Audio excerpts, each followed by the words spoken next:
Think he had won it. In the fighter meeting yesterday, he seemed a little down to me. He didn't seem like the same vibrant, lively Chocolatito that we've become accustomed to knowing. And from the first round, it was clear that Sorong Visai was the guy who felt confident and felt like he wanted to do something big, and Chocolatito was grasping at straws. The look on his face between round one and round two in his corner, I've never seen that before.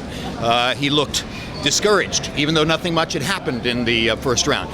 There's something about a right hook from a southpaw fighter. Often the conventional fighter just won't pick it up, won't see it coming. He didn't see either of those two shots that knocked him out. So at the end of the day, you know, his mentor, Alexis Arguello, had an amazing, incomparable career, and you'll never hear his name again without hearing somebody say Aaron Pryor. And you will never hear Chocolatito's name again without somebody saying Srisaket Sorong Visai. And that's the cruelty of boxing, is that you are never defined ultimately by your wins to the degree to which you are defined by your losses. Can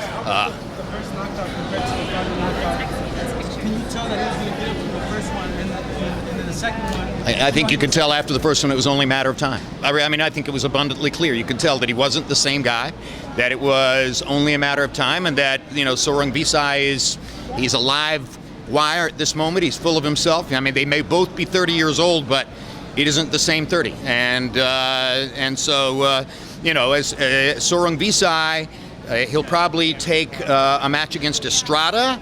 I'm not sure that Estrada can deal with him any better than Chocolatito did.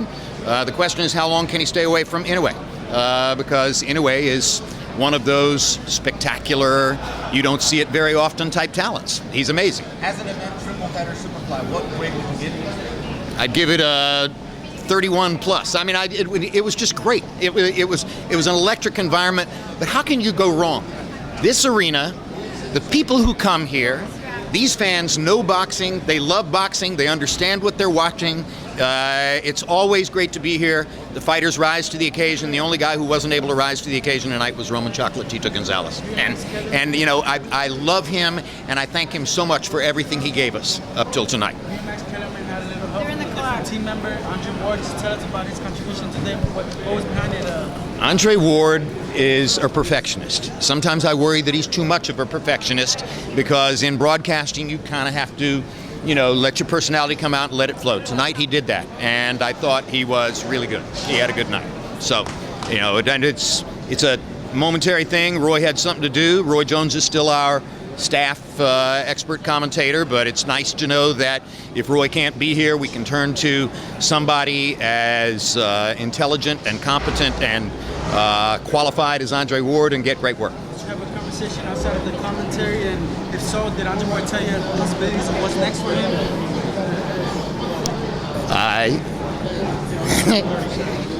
Probably the most interesting thing he told me in conversations was that he can beat Anthony Joshua.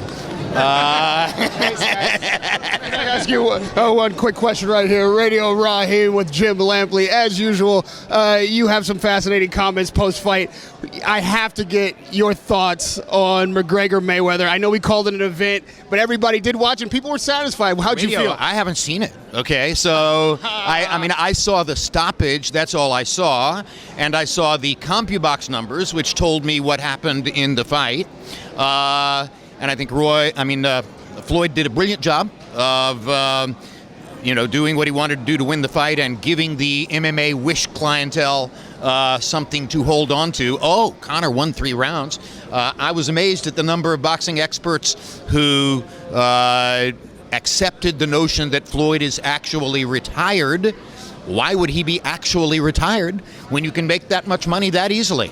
Why not fight a woman next? You know, I think there are all sorts of ways for Floyd to make more money, and I expect him to make more money. Are you at all concerned now that we're going to see a lot of MMA trying to cross over and boxing trying to cross over to MMA? Is this the future holds? I think Mayweather-McGregor has already been forgotten, and by next weekend it's going to be way more forgotten. You're going to see something spectacular next weekend, which will be a firefight, which will be a skilled boxing match between two truly great fighters. There won't be any 40-year-olds in the ring, and there won't be any kickboxers in the ring.